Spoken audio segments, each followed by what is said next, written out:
এটা সম্পূর্ণ তাদের দলের ব্যাপার। এখন বিজেপির কার কার সঙ্গে কবে কার ঝগড়া হবে আর কার কার সঙ্গে কবে কে বৈঠকে বসবেন সেটা আমাদের আলোচ্য বিষয় নয়। এই বিজেপি বাংলার মানুষকে বকেয়া টাকা দেয় না, বাংলা ভাষাকে অপমান করে, মনীষীদের নামটুকু উচ্চারণ করতে পারে না, এবং বাংলা ভাষা বললে অন্য রাজ্যে হ্যারাস করে, পিটিয়ে মেরে ফেলে, বাংলাদেশে পাঠিয়ে দেয়। এবার এদের নিজেদের মধ্যে ঝগড়া ছিল, দিলীপ ঘোষকে কোণঠাসা করেছেন সুকান্ত মজুমদাররা, নিজেদের মধ্যে ঝগড়া ছিল।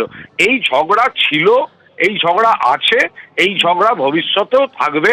এখন কোথাকার কোন মাস্টারমশাই এসে চারটে দুষ্টু ছেলেকে একসঙ্গে বসিয়েছে, তো তার মানে এই নয় যে এরা চারজন হঠাৎ ভালো হয়ে গেল।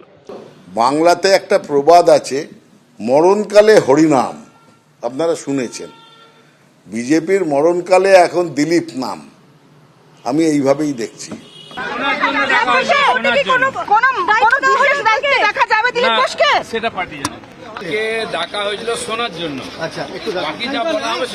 ফের কি তাহলে সক্রিয় দিলীপ ঘোষ? জল্পনা বাড়িয়ে অমিত শাহ তিনি এবার বৈঠক করলেন। শ্রমিক ভট্টাচার্য, শুভেন্দু অধিকারী, সুকান্ত মজুমদারের সঙ্গে অমিত শাহর এই বৈঠক, যেখানে দিলীপ ঘোষ উপস্থিত ছিলেন। বৈঠকে বিজেপির রাজ্য পর্যবেক্ষক সুনীল বানসাল, ভূপেন্দ্র যাদব, বিপ্লব দেবও ছিলেন। 26-এর ভোটে কি দায়িত্ব তা পার্টি বলবে, প্রতিক্রিয়া দিয়েছেন দিলীপ ঘোষ।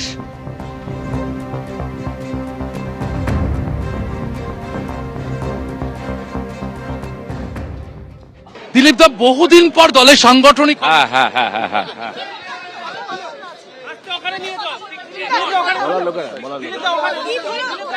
কথা বলছিলাম দিলীপ ঘোষের সঙ্গে, তিনি মন্তব্য করতে চাইছেন।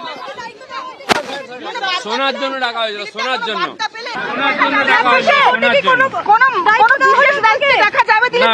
সেটা পার্টি জানে, কে ডাকা হয়েছিল শোনার জন্য। আচ্ছা, বাকি যা বলা হবে সেটা হবে। তাহলে রাজ্যে কি ফের সক্রিয় হতে চলেছে দিলীপ ঘোষ? রাজ্য বিজেপিতে এই জল্পনা বাড়িয়ে আজ অমিত শাহ দিলীপ ঘোষের সঙ্গে বৈঠক করেছেন, যে বৈঠকে শুভেন্দু অধিকারী, সুকান্ত মজুমদার এবং শ্রমিক ভট্টাচার্য রাজ্য বিজেপির সভাপতি উপস্থিত ছিলেন।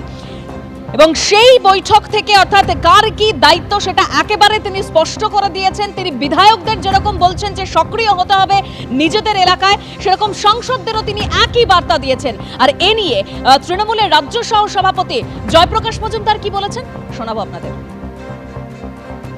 বাংলাতে একটা প্রবাদ আছে, মরণকালে হরিনাম, আপনারা শুনেছেন। বিজেপির মরণকালে এখন দিলীপ নাম, আমি এইভাবেই দেখছি। সল্টলেকের হোটেলে যেখানে তিনি বৈঠক করেছেন, অর্থাৎ কেন্দ্রীয় স্বরাষ্ট্রমন্ত্রী বৈঠক করেছেন দলীয় সাংসদ বিধায়কদের নিয়ে, এবং যারা হেরে গিয়েছেন তারাও সেখানে উপস্থিত ছিলেন।